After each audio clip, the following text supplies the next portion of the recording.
El hecho es que Estados Unidos, en esencia, se ha convertido en una nación rebelde. Si le pido a alguien, si te lo pregunto ahora mismo, que defina lo que sería una nación rebelde, sería un país que socava las instituciones internacionales existentes, desobedece el derecho internacional, es agresivo al iniciar guerras y reclama tierras que no le pertenecen. Estados Unidos va a pagar un 30% más por lo que importa de China. Dime cómo eso es una victoria, porque China se da cuenta de que está completamente integrada. Ellos creen en un mundo que es cooperativo.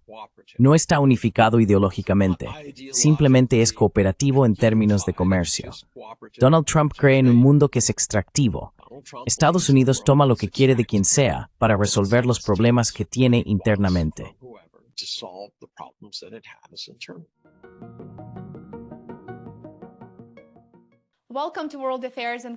Bienvenidos a Asuntos Mundiales en Contexto. A todos. Me complace mucho contar hoy con la presencia de Einar Tangen. Einar es investigador principal en el Instituto Taige, comentarista político y socio fundador del Centro para China y el Mundo en la Universidad de la Ciudad de Macao. Muchas gracias por acompañarnos hoy, Einar. Es un placer. Lena, lijst op primedam, as epermuth, para vraiment tu implace suminentie. Absolutamente. He estado siguiendo tus comentarios durante un tiempo y siempre siento que aportas mucha claridad y perspectivas valiosas sobre la economía de China, sus políticas y las relaciones entre Estados Unidos y China. Así que tenía muchas ganas de tener esta conversación. Como sabes, Estados Unidos y China acaban de acordar reducir los aranceles en un esfuerzo por desescalar las tensiones de forma temporal. La pausa de 90 del tiempo para un compromiso más estresado, y sin duda parece muy prometedor. ¿Cuál es tu opinión sobre los resultados de las negociaciones comerciales entre Estados Unidos y China en Suiza?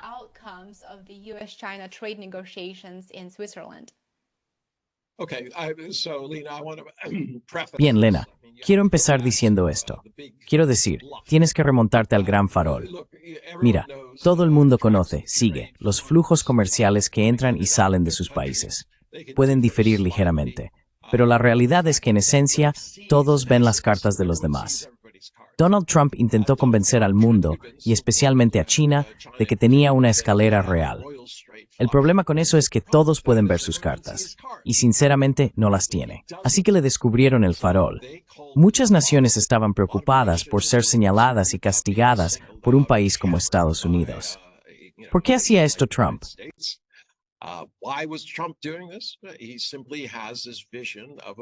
Él simplemente tiene esta visión de Estados Unidos básicamente rodeado de países tributarios, países que dan, y Estados Unidos extrae. Ellos dan, y es como el matón del patio de la escuela. Su objetivo es quitarle el dinero del almuerzo a todos, y que además le den las gracias por ello. Eso es exactamente lo que Donald Trump intentaba hacer. Así que hizo un gran farol, redobló la apuesta, dijo, si te atreves a desafiarme, triplicaré los aranceles. Todo ese tipo de tonterías. Una vez que superas el 30, 40, 50%, realmente no importa. No va a haber mucho comercio de todos modos. Así que al final, muchos países esperaron a ver qué pasaba. Hubo países que intentaron negociar con Donald Trump, sobre todo Canadá.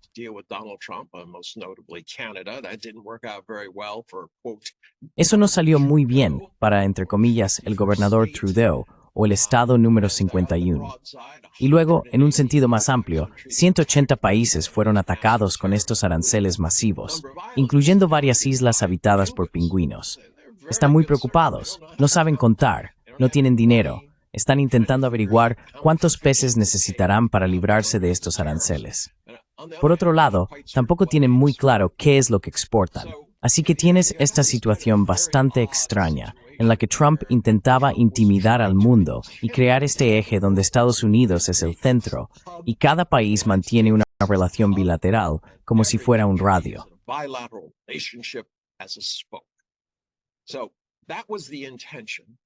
Así que esa era la intención. Obviamente no funcionó. Y la razón por la que no funciona no es por la situación internacional. No funciona porque no funciona para el público estadounidense. Los aranceles son impuestos. Los países No los pagan. No puedo repetirlo lo suficiente. La gente ahí fuera sigue pensando, creen a Donald Trump, oh, China está pagando estos aranceles. No, absolutamente no. Las mercancías llegan a Estados Unidos. Quien las importa tiene que pagar el arancel y luego tiene que decidir cómo se va a repartir ese coste. Los importadores, por supuesto, pedirán un descuento y quienes exportan pueden aceptar o no.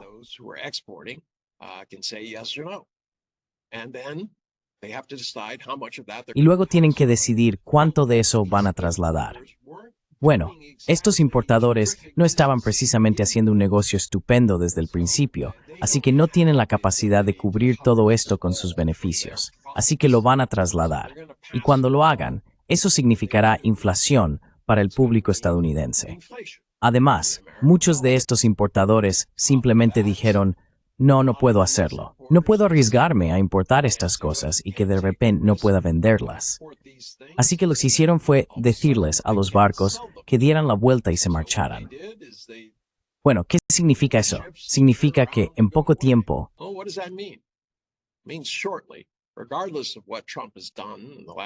independientemente de lo que haya hecho Trump en los últimos días con China, en cuanto a llegar a algún tipo de acuerdo, va a haber estanterías vacías. Las estanterías vacías suelen hacer que los precios suban. Antes de las elecciones, más del 70% de los estadounidenses pensaban que vivían al día. No era necesariamente la realidad, pero así es como se sentían. Imagina cómo se sienten ahora al avanzar. Sus carteras, si tenían un $400 o un K, han caído un 20%, un 30%. Están viendo precios más altos. Los pobres, de hecho, están recurriendo a préstamos de día de pago para comprar comida. ¿Lo entiendes? Van al supermercado, no tienen crédito, no tienen efectivo.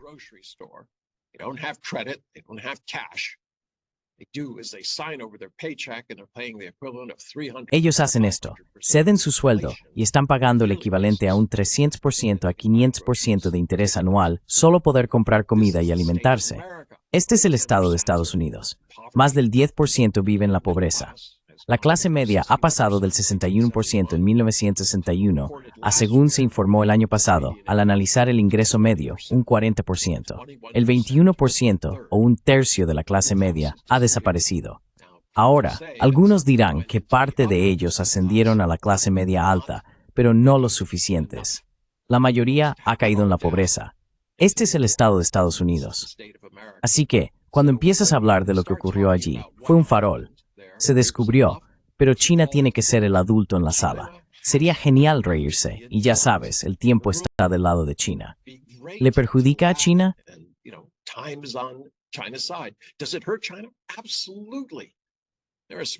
Absolutamente. Hay pequeñas y medianas empresas que realmente lo están pasando muy mal ahora mismo, debido a la incertidumbre que ha creado Donald Trump. Pero la realidad es que los consumidores estadounidenses están siendo los más afectados. Son ellos quienes están pagando los aranceles.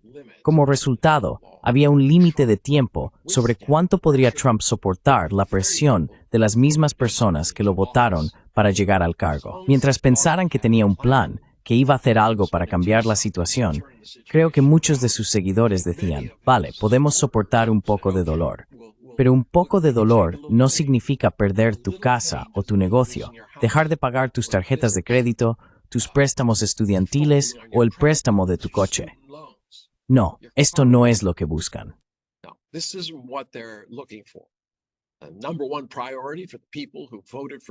La prioridad número uno para las personas que votaron por Donald Trump, aunque fuera a regañadientes, era que en su opinión, él era un hombre de negocios, alguien que entendía de precios, y prometió en sus apariciones de campaña que el primer día iba a controlar los precios.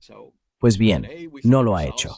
Así que hoy nos encontramos con que Trump se enfrenta a la realidad de que no puede imponer estos aranceles, no solo por todo lo que he dicho, sino también porque está afectando al tipo de interés de los bonos a largo plazo.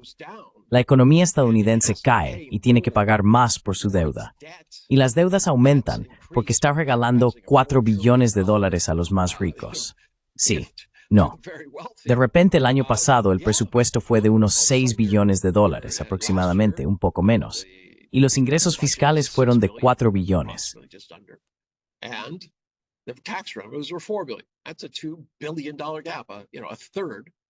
Eso es una brecha de $2 billones, un tercio de todo tu presupuesto.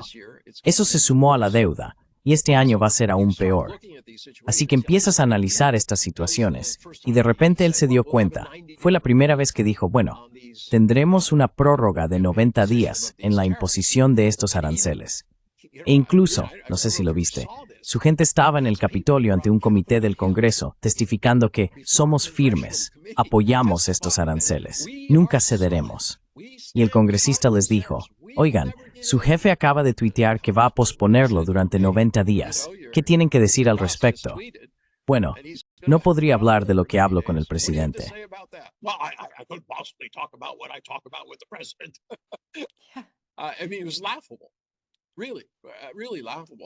Quiero decir, fue ridículo.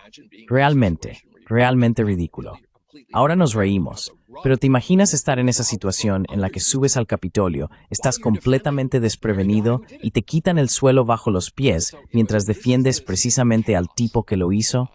Así que ya sabes, este es el estado de caos en la administración Trump y la razón por la que nadie cree que pueda confiar en él. No saben qué va a pasar después.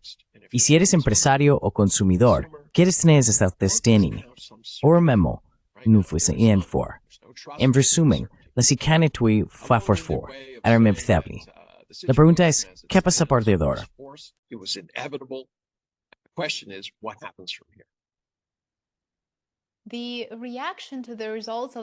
La reacción a los resultados de las conversaciones ha sido muy controvertida aquí en Estados Unidos.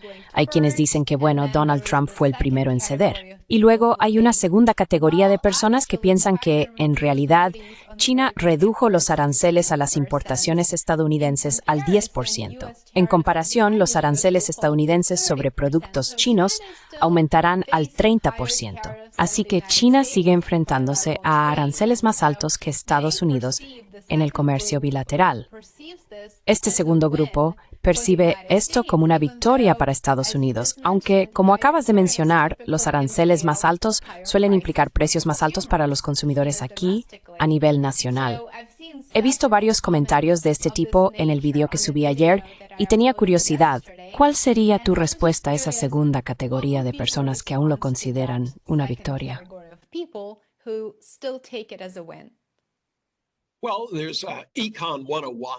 Bueno, eso es Economía 101. Deberían inscribirse y aprender a hacer un poco de matemáticas simples. Estados Unidos importa una cuarta parte de su economía de consumo. Eso significa que $1 de cada $4 es importado. Si lo comparas con China, China es minúscula. Si miras lo que importa Estados Unidos, no es solo de China. Todo el mundo habla de China como si fuera el único actor en el mercado. No todo viene de China, pero muchas de las piezas componentes sí. Así que si compras algo de Vietnam, Camboya, Malasia, Indonesia, incluso Australia, no me importa de dónde, podrías estar comprándolo de Europa. ¿Adivina qué? Muchas de las piezas componentes vienen de China.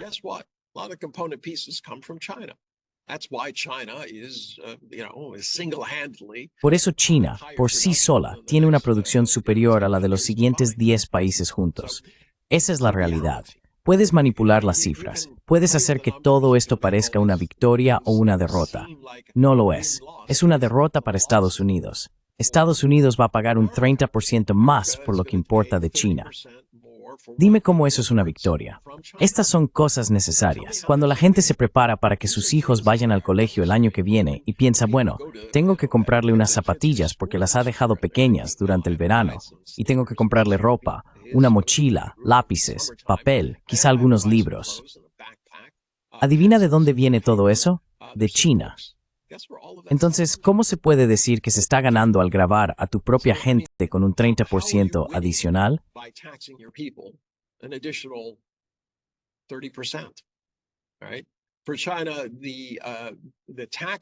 Muy bien.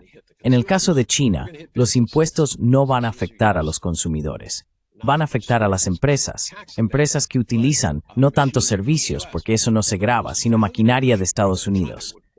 Pero la maquinaria más valiosa que China querría comprar, y que compraría incluso si tuviera un arancel adicional del 30%, es de hecho aquello que Estados Unidos no vende. chips, memorias, ciertos tipos de alta tecnología relacionada con la aviónica, cosas así.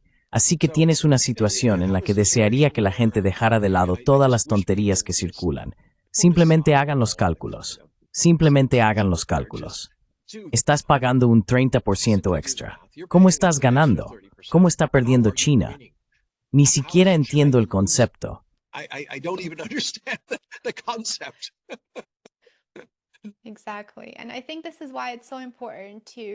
Exacto. Y creo que por eso es tan importante poder, al menos a veces, dejar la política a un lado, dejar a un lado tu afiliación política y realmente intentar ver las cosas tal como son, sin utilizar ese filtro de seguir siempre una determinada línea de pensamiento.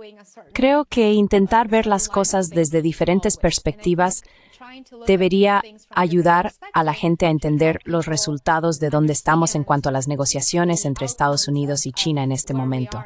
Ojalá, realmente espero que este video también ayude a aclarar lo que está ocurriendo y cómo eso afecta a la gente aquí en Estados Unidos y cómo este lío económico en el que estamos ahora mismo les afecta realmente y lo que significa para ellos. Así que, otra cosa interesante es que Trump dice que los aranceles son esencialmente una herramienta para incentivar a las empresas extranjeras a fabricar en Estados Unidos. ¿Esa estrategia también requiere un dólar estadounidense más débil?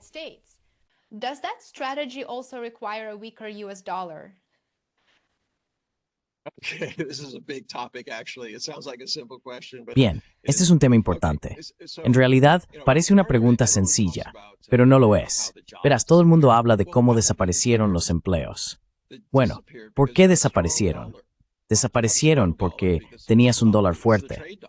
¿Por qué tenías un dólar fuerte? Porque el dólar era la moneda de comercio. La gente tenía que comprar dólares. Eso hizo que el dólar se fortaleciera frente a otras monedas. Cuando tienes una moneda fuerte y puedes comprar cosas más baratas, ya sabes, hechas en otros países, ¿adivina qué? Si tú no lo haces, lo hará tu competidor. Y si tu competidor lo hace, pronto te quedarás sin negocio. Así que se desencadena una reacción en cadena. La adicción a la deuda que tenía Estados Unidos, o más precisamente, Washington, creó un dólar fuerte, lo que trasladó empresas y empleos al extranjero.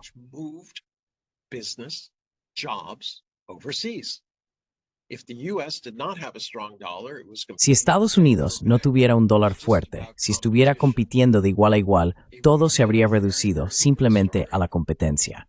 Habría sido una historia muy, muy diferente, ¿verdad? Mientras pudieran ser, entre comillas, competitivos. Pero en cuanto perdieron esa ventaja competitiva, por supuesto, no tienes elección. Incluso si tus competidores estadounidenses no lo hacen, si tus competidores europeos lo hacen, ¿adivina qué? Estás acabado. Se van a comer tu almuerzo. Acabarás en la cola de la bancarrota. Entonces, ¿qué se supone que debes hacer? ¿No hacerlo? Pero no fue culpa suya. Todo el mundo dice, oh, hay tipos codiciosos en las empresas. Sí, son codiciosos. Sí, piensan a corto plazo. ¿Les importan los trabajadores? Realmente me lo pregunto. Estoy en consejos de administración. Algunas personas sí se preocupan. Muchas no. Les importa el beneficio. El hecho es que estamos reaccionando después creadas por el GIN.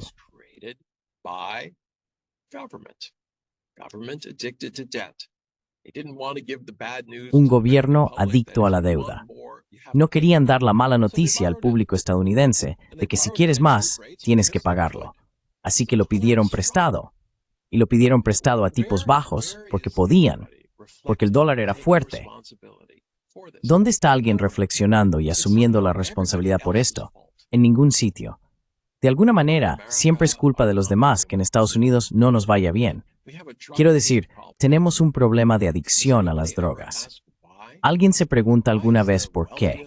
¿Por qué la nación más rica, más poderosa y más segura militarmente del mundo? ¿Por qué la gente quiere suicidarse o estar completamente ida?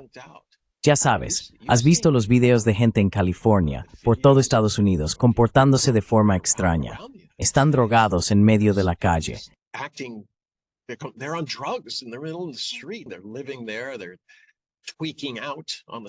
Viven allí.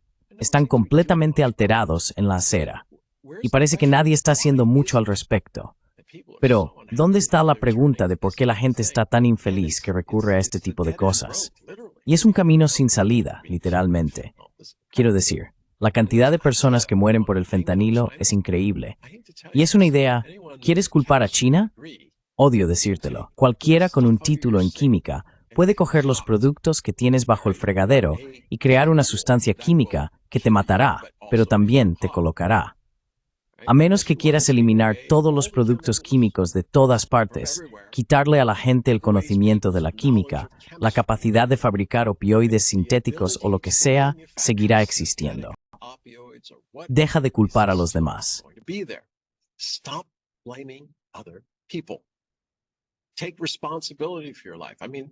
Asume la responsabilidad de tu vida.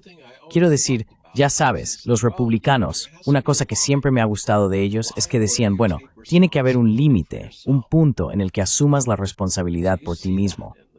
Pero, ¿ves eso hoy en el público estadounidense? ¿Lo ves en alguno de los líderes en Washington?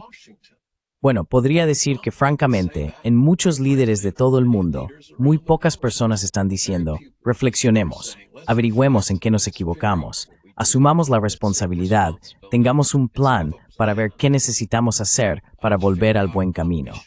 No lo oyes. En Estados Unidos, nuestra infraestructura se está desmoronando.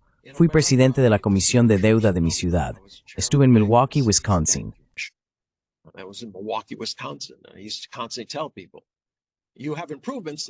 Solía decirle a la gente constantemente, tienes mejoras de los últimos 50 años y ya tienen 100 años de antigüedad. Estás gastando más dinero en repararlas con el tiempo de lo que costaría reemplazarlas. Es mucho más eficiente sustituirlas por cosas que funcionen, en lugar de intentar ponerles parches constantemente para que sigan funcionando. Esta es una historia que se repite en toda América. ¿Y dónde está el liderazgo? ¿Dónde está alguien que se levante y dirá, nos hemos metido en este lío y tenemos que salir de él? Tenemos que ser más competitivos.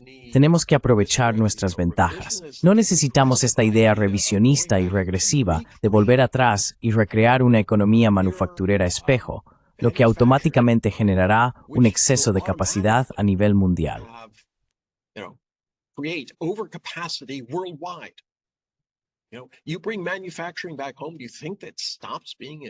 Si traes la manufactura de vuelta a casa, ¿crees que eso impedirá que siga en China? No, continuará. Y la pregunta es, con ese exceso de capacidad, ¿quién va a ganar y quién va a invertir? Si eres empresario y tu negocio depende de la situación política, de si mantienen los aranceles, estás asumiendo un riesgo enorme, especialmente dado lo que está haciendo Trump. Es muy probable que haya un cambio en la Casa Blanca en 4 años. ¿Crees que puedes recuperar todo tu beneficio de la inversión en ese periodo de tiempo? Y si no puedes, ¿qué pasa después? Así que hay muchas cuestiones lógicas que la gente no está considerando.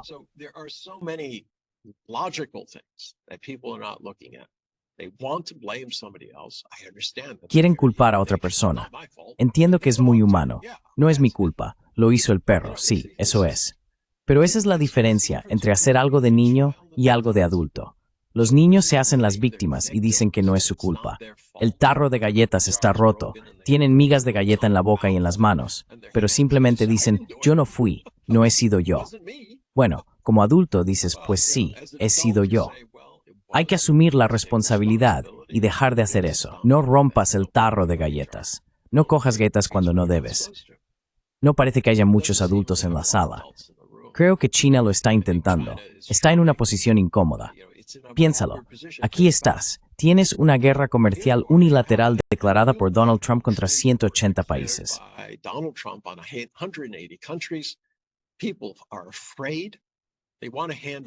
La gente tiene miedo. Quieren entregar su dinero del almuerzo. China da un paso al frente, pero ni siquiera pueden regodearse por el hecho de que esto va a perjudicar a Donald Trump. Porque perjudicar a Donald Trump, en este caso concreto, perjudica a Estados Unidos. Perjudicar a Estados Unidos va a dañar la economía global.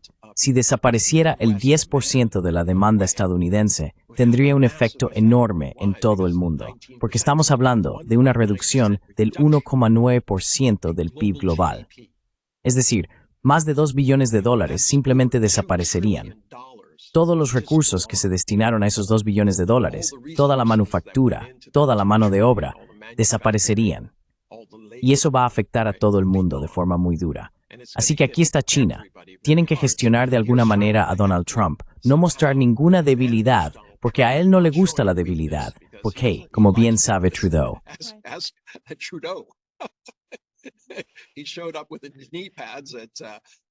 se presentó en Mar-a-Lago con sus rodilleras y dijo, escucha, ¿no podemos llevarnos bien? Y en cuanto se fue, Trump lo llamó gobernador Trudeau y dijo el estado número 51. Se rió de él y añadió, voy a ponerles más aranceles. Estaba actuando como un matón clásico. Así que, con un matón clásico no puedes ceder. Tienes que asegurarte de que entienden que no vas a ceder. Pero por el bien del patio de recreo, ¿verdad? Tendrás que intentar asegurarte de que ha terminado. Ahora, esta es mi predicción, Lena. Hace unas 3 semanas, China presentó un libro blanco de 6 puntos. En ese documento, uno de los puntos hablaba de la fase 1. Ahora bien, ¿por qué hablarías de la fase 1?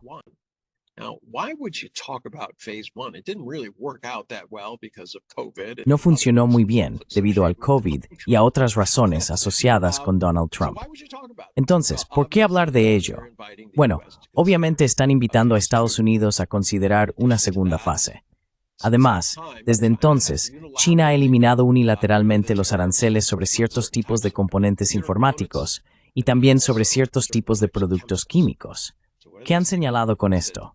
Dijeron, bajemos la tensión. No se reunieron en Washington, donde todos los demás países han tenido que ir a suplicar, ni en Mar-a-Lago.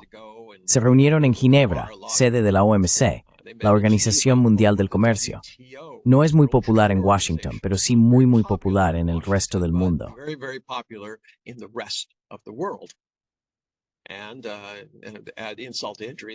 Y para colmo de males, dieron una sesión informativa al director de la OMC, que estaba muy contento de ser incluido, porque como bien sabes, es Estados Unidos quien está impidiendo que la OMC funcione correctamente al bloquear el nombramiento de jueces de apelación. Se necesitan 3 jueces para escuchar una apelación. Eso significa que si 2 países o 3, lo que sea, tienen una disputa, acuden en esencia a un tribunal. El tribunal toma una decisión. Si alguien no está satisfecho con esa decisión, puede apelar, y la decisión no es definitiva hasta que el tribunal de apelación se pronuncie. Pero si no tienes tribunal de apelación, no hay decisión final. Por lo tanto, la OMC no funciona muy bien. Ese era todo el objetivo, tener un mecanismo de resolución de disputas.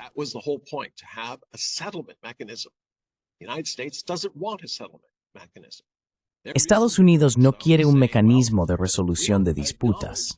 Su razón para ello es decir, bueno, no reconocemos que deba haber ningún poder superior a Estados Unidos, a pesar de que Estados Unidos fue fundamental en la creación de la OMC y en establecer el escenario y los estándares para que China se uniera a la OMC.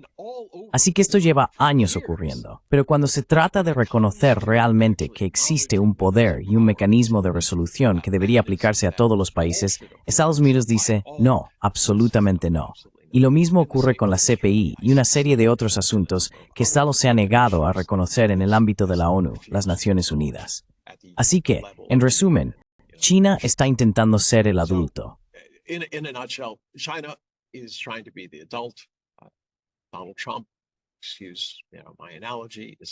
Donald Trump, perdona mi analogía, es un niño mimado de 11 años que no tiene ni idea de lo que está haciendo, pero no puedes simplemente dejarlo tirado en el suelo del supermercado gritando y llorando.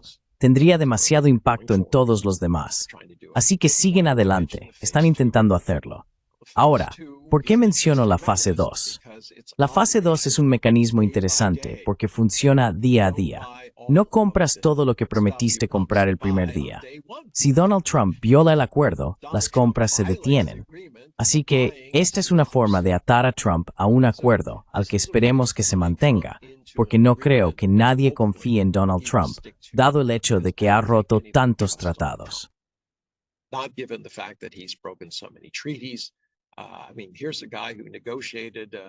Quiero decir, aquí tenemos a un tipo que negoció la sustitución del NAFTA con México y Canadá, solo para volver 4 años después y anularlo. Eso no me da motivos para confiar en ti, ¿verdad? Así que, en este momento, China está intentando hacer lo correcto. Y no estoy diciendo que China tenga razón, que sea perfecta ni nada por el estilo. Solo digo que esto es una cuestión de supervivencia. No solo para China, sino para un país, China, que mantiene 140 relaciones comerciales principales con países del mundo. Hay unos 195 países, si cuentas la Santa Sede y un par de pequeños más. Así que cuando empiezas a pensar en 140, no solo estás hablando de la mayoría, sino de casi 3/4 partes. Así está la situación. Te dejo hacer tu siguiente pregunta.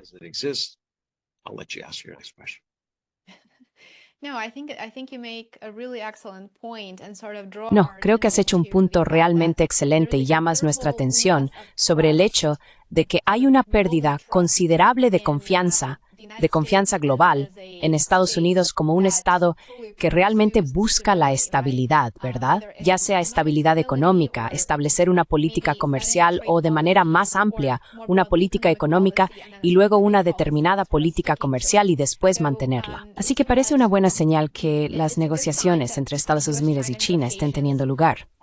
Parece prometedor. Sin embargo, es demasiado pronto para celebrarlo. Pero parece que el daño ya está hecho a este marco global en el que se percibía que existía cierto grado de confianza.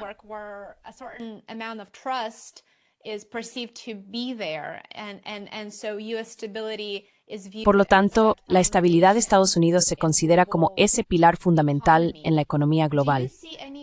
¿Ve alguna implicación relacionada para el dólar estadounidense debido a esta pérdida de confianza y estabilidad? ¿Ve alguna implicación relacionada para el dólar estadounidense como moneda de reserva? Y más concretamente, habló sobre los bonos y los bonos del Tesoro de Estados Unidos, los activos denominados en dólares y su estatus como instrumentos de inversión seguros a nivel mundial. ¿Ha cambiado considerablemente esa percepción? ¿Cree que ya se ha superado el punto de no retorno, en el que los países realmente están buscando alternativas simplemente por el hecho de pensar, vale, realmente parece que ya no podemos confiar en vosotros, Estados Unidos?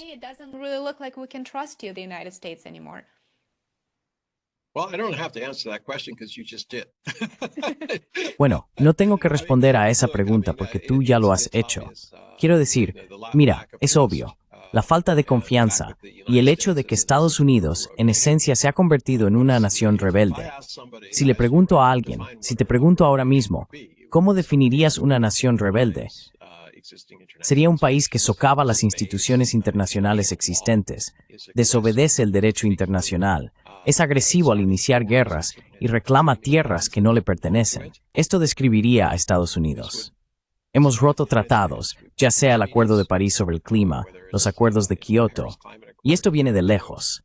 Siempre podemos señalar a Donald Trump, pero Donald Trump al final es un síntoma. Es un síntoma del dolor estadounidense. Al pueblo estadounidense se le ha mentido durante tanto tiempo.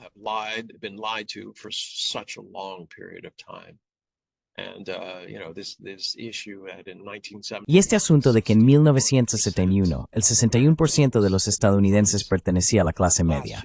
El año pasado se realizó un estudio basado en el ingreso medio y ese porcentaje había caído al 40%. Por eso Estados Unidos está descontento. Han perdido. Un tercio completo de los estadounidenses ha cambiado de clase. Ahora, algunos de ellos han ascendido, pero la gran mayoría ha descendido. Y esta es la historia de Estados Unidos. Así que, cuando empezamos a hablar de bonos, primero hay que hablar de la pirámide. La pirámide son las personas que trabajan, que pagan impuestos, que son el alma de Estados Unidos, ¿verdad? Ellos están sufriendo. Hay un pequeño grupo, el 1% superior, que les va muy bien y cada día son más ricos. De hecho, este caos les ha hecho aún más ricos. Y con Donald Trump tuiteando cuándo comprar, les ha ido incluso mejor.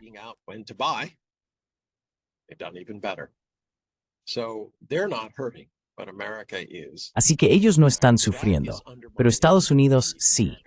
Eso está socavando a Estados Unidos como institución, como economía, cuando empiezas a hablar de confianza. Nadie confía en su gobierno. Luego vas al extranjero y la gente, como dije antes, lo llama un estado paria.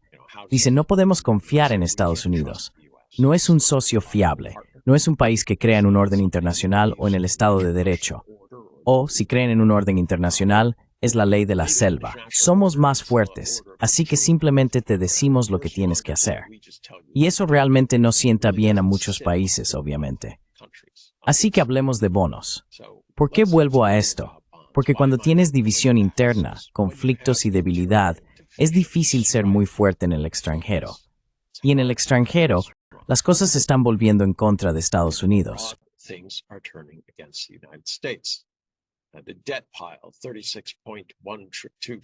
La montaña de deuda, 36,2 billones de dólares, y creciendo, se espera que alcance los 38 billones a finales de este año.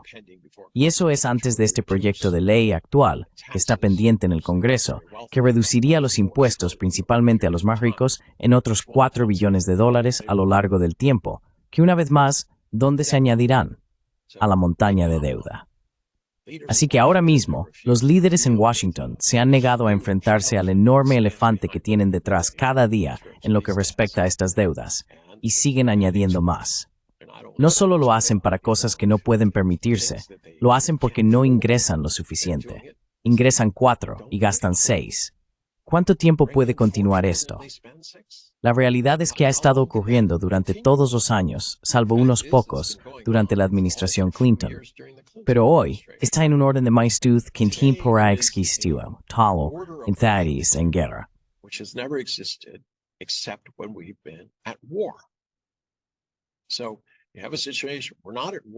Así que tienes una situación en la que no estamos en guerra, pero estamos gastando la misma cantidad en términos de deuda adicional. Y por supuesto, la gente empieza a preguntarse por ese montón de deuda. Aproximadamente la mitad de esa deuda tendrá que renovarse en los próximos años. La pregunta es, ¿a qué tipo de interés será? Antes, Donald Trump se puso muy nervioso cuando empezó a entender que la gente estaba asumiendo que él estaba deprimiendo la economía, que estaba aumentando esta deuda, y les preocupa que Estados Unidos sea capaz de gestionarla. Los bancos centrales han estado retirándose del dólar. También lo han hecho los grandes fondos. Los particulares entraron porque los tipos de interés eran más altos. Pero si creen que los tipos serán más altos más adelante, se retirarán ahora. Tienen que hacerlo.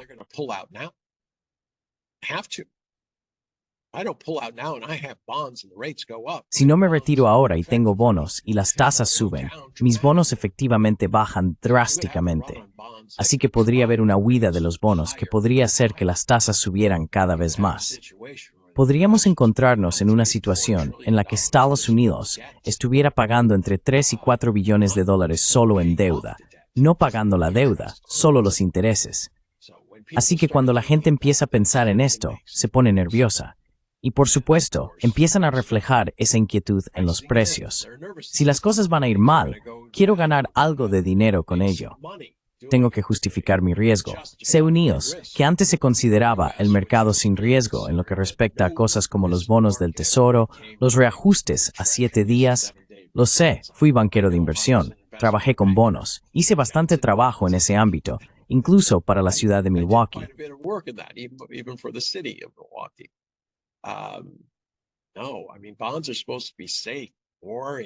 No quiero decir, se supone que los bonos son seguros, aburridos, no algo donde vayas a ver grandes fluctuaciones.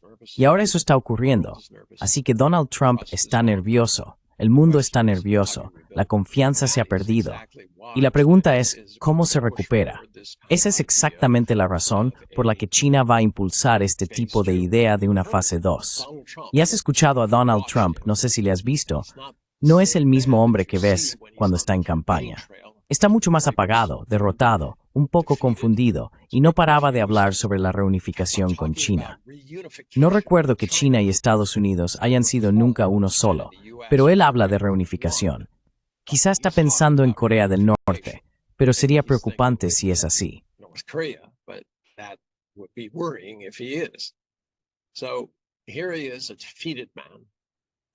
Así que aquí está, un hombre derrotado, hablando de estas cosas. Pero durante ese periodo, empezó a hablar de la fase 1 y de cómo China necesita comprarnos más. ¿Por qué hablaría de eso, verdad? A menos que fuera algo que estuviera sobre la mesa. Y como he dicho, China cree que para mantener a Trump en el buen camino, tiene que haber algo para él. Es transaccional. Si él sabe, día a día, que si incumple ese acuerdo, en esencia, se enfrentará a los mismos problemas que tenía antes del acuerdo, y ve eso como algo insostenible. Por lo tanto, se mantendrá en el programa. Ahora bien, Este programa no solo está dirigido a ayudar a China, también al mundo, porque China se da cuenta de que está completamente integrada. Creen en un mundo cooperativo.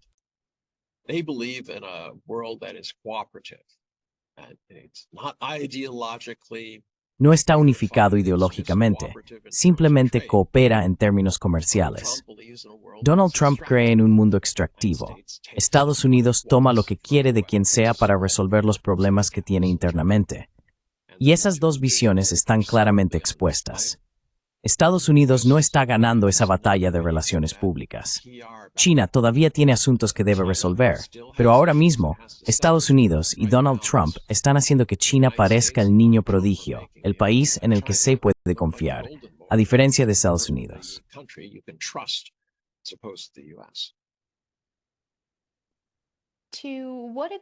¿Hasta qué punto la guerra arancelaria, por así decirlo, es indicativa de un cambio más amplio en el poder global y más específicamente del margen de maniobra que tiene Estados Unidos en sus relaciones con China?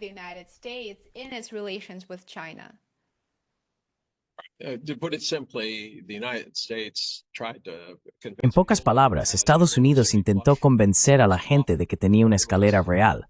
Fue un farol. Todos lo sabían. El farol fue descubierto. Como yo lo veo, Donald Trump creó un crisol. La idea era hacer que el acero de América fuera afilado, formidable. En cambio, mostró las debilidades, las vulnerabilidades de Estados Unidos. De hecho, ha hecho más por China de lo que China podría haber hecho jamás por sí misma. A China nunca se le habría ocurrido intentar separar a Estados Unidos de México y Canadá, o de Europa. Eso nunca se les habría pasado por la cabeza como algo que pudieran hacer, y no creo que lo hubieran intentado. Pero Donald Trump lo ha hecho. En esencia, ha unido al mundo contra Estados Unidos. Ha hecho exactamente lo contrario de lo que pretendía. Así es como estamos hoy.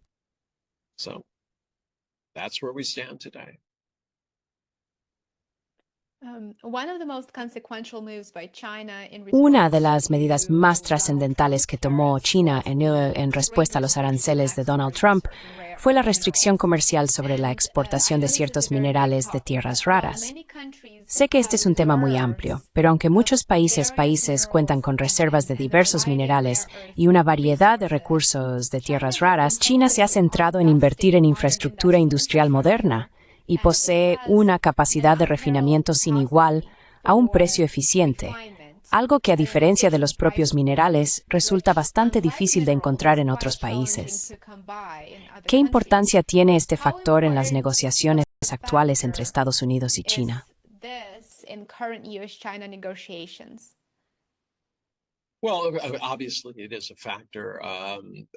Bueno, obviamente es un factor. Creo que los factores externos son realmente menos importantes para alguien como Donald Trump que cómo afectan la situación interna, su base, los mercados y también los programas de noticias en televisión. Esas son las cosas que le importan. Todo lo demás no le importa. No lo ve, no le interesa, ni siquiera quiere que se lo expliquen. Simplemente no tiene tiempo para eso.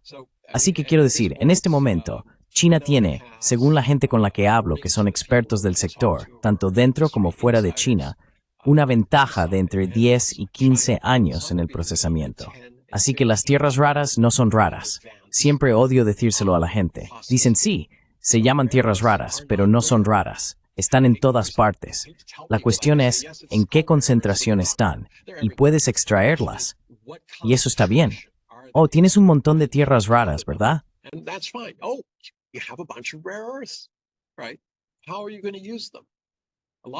¿Cómo vas a usarlos? Muchos de los procesos de los que hablamos requieren niveles de pureza superiores al 98-99%. Bueno, adivina quién puede hacer eso y quién no. China puede, nadie más puede. Pueden refinar a niveles inferiores, pero no tienen la misma capacidad. Así que, incluso dejando de lado el coste, no puedes obtener la calidad que necesitas en estas áreas concretas, a pesar de que tengas esas tierras raras. Tengo un amigo que trabaja con tierras raras en algún lugar de África, y siempre me río cuando le digo, estás montando una estafa. Puedes conseguir todas las tierras raras que quieras, pero ¿quién las va a procesar? Todo su argumento es, seremos el lugar de tierras raras para Europa. Bueno, eso está muy bien. ¿Dónde se va a procesar? Bueno, eso depende de ellos. Yo solo reúno las materias primas. Pero ya sabes, esto es algo en lo que China es buena y los demás no, en el sentido de tienes que tener una solución completa.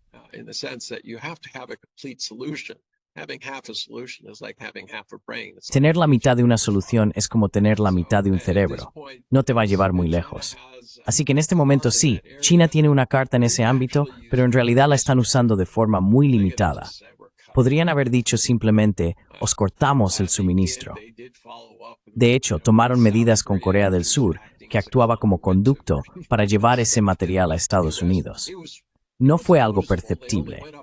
Solo aumentaron la demanda en un 103%, a pesar de fabricar aproximadamente la misma cantidad de procesadores. Es como decir, bueno, ¿por qué duplicasteis la demanda si no habéis duplicado la producción? Pues no lo sé. En fin, estas cosas. Y sinceramente, ya sabes, en China eso ocurre mucho. Hay muchas empresas que, entre comillas, producen en Vietnam o Malasia, Indonesia, lo que sea, pero todos los componentes...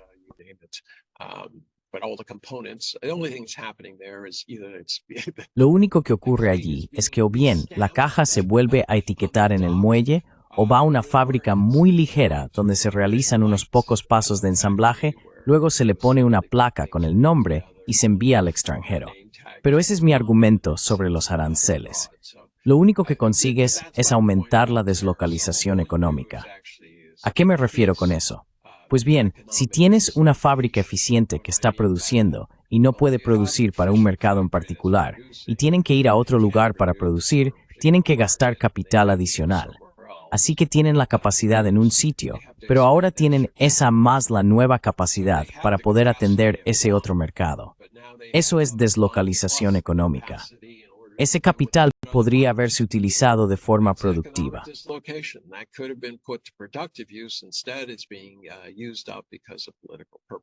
En cambio, se está utilizando con fines políticos. Así que la respuesta corta a lo que has dicho es que estos aranceles no funcionan muy bien. China está siendo contenida en su aplicación.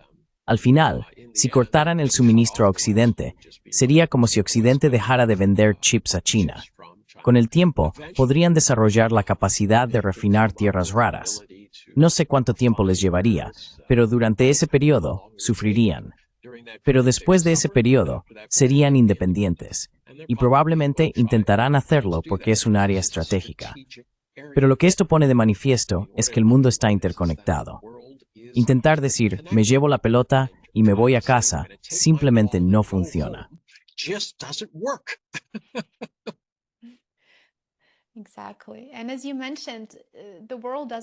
Exactamente. Y como mencionaste, el mundo no tiene por qué estar alineado ideológicamente. Solo tenemos que encontrar puntos en común y una forma compartida de obtener esos beneficios mutuos de estas relaciones. No es necesario meter a todo el mundo en la caja de ¿estamos de acuerdo o no con su estructura política o ideológica? Creo que, como ya has subrayado, buscar formas de cooperar a pesar de las diferencias es, sin duda, el camino a seguir. Y Einar, quizá la última pregunta de hoy. Janet Yellen, la secretaria del Tesoro, dijo que realmente no descarta un aumento de aranceles si Estados Unidos y China no logran mantener negociaciones productivas de aquí a mediados de agosto, creo. Parece que ahora mismo todas las opciones están sobre la mesa. ¿Cuáles son tus predicciones o quizás expectativas respecto a cómo podría transformarse este conflicto económico en los próximos meses?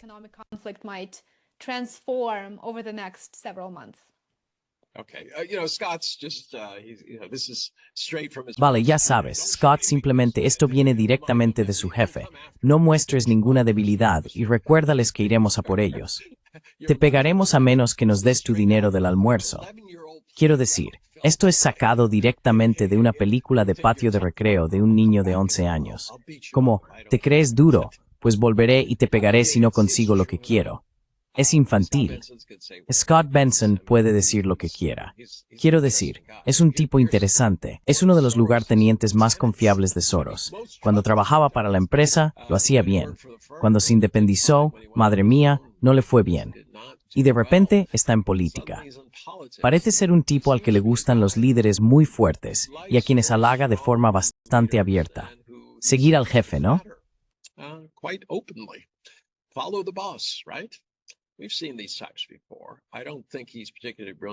Hemos visto este tipo de personas antes. No creo que sea especialmente brillante. Le han pillado haciendo todo tipo de, digamos, declaraciones improbables, algunas contradiciéndose entre sí. Realmente no me tomo muy en serio lo que dice.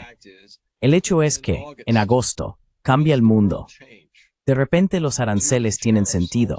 Van a bajar los bonos porque Donald Trump quiere que bajen, ¿verdad?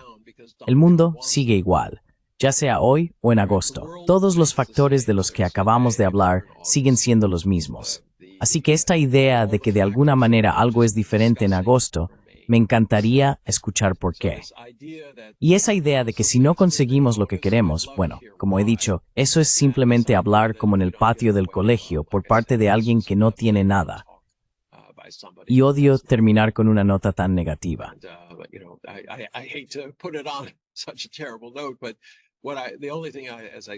Pero lo único que, como he dicho, espero es que haya un acuerdo de segunda fase, porque es una forma en la que China puede atar a Estados Unidos a un conjunto coherente de comportamientos hasta que Donald Trump se haya ido. Todo el mundo anticipa que, dado el daño que ha causado a sus propios seguidores, las elecciones de mitad de mandato no van a ser nada buenas para Donald Trump. He oído a estrategas republicanos decir, bueno, eso ya lo tenemos en cuenta, pero lo que esperamos es que iniciamos este proceso. Él pierde la Cámara y el Senado, y después, durante los 2 años siguientes, culpamos a los demócratas de todo lo que salió mal. Y entonces J.D. Vance podrá llegar a la presidencia porque dirá, oh, si solo nos hubierais escuchado, todo habría sido maravilloso.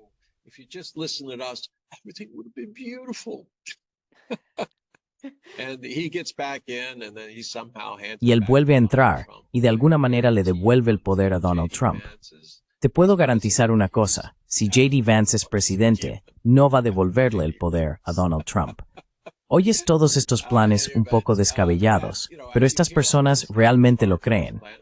Piensan que están siendo inteligentes, que están jugando al ajedrez, ajedrez tridimensional o ajedrez de 10 dimensiones o como quieras llamarlo. Creen que son muy listos. Yo no lo creo, porque sigo recordándoles que no me importa lo que piensen. Las realidades siguen siendo las mismas, y Donald Trump ha puesto a Estados Unidos en un camino que va a llevar, pase lo que pase, a mucho sufrimiento.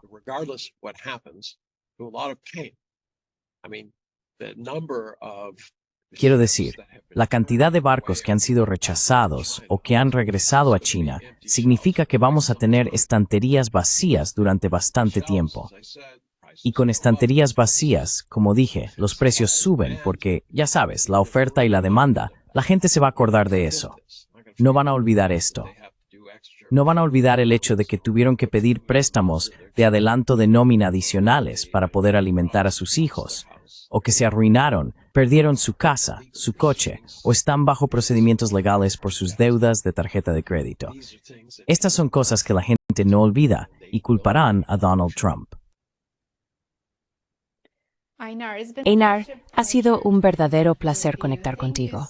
Muchas gracias por esta conversación tan perspicaz y oportuna. Bueno, no sé sobre eso. Siento que me he deprimido. No, a veces necesitamos una dosis de realidad.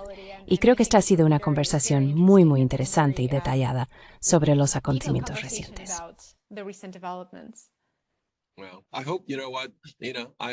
Bueno, espero. ¿Sabes qué, Elena?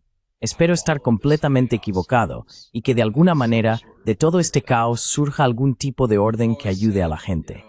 Siempre he dicho que la clave de la vida es disfrutarla y ayudar a otros a disfrutarla. Y por desgracia, veo muy poco de eso. Así que a cualquiera que esté viendo esto, espero que reflexionéis sobre mis palabras y si os parecen sensatas, que las sigáis.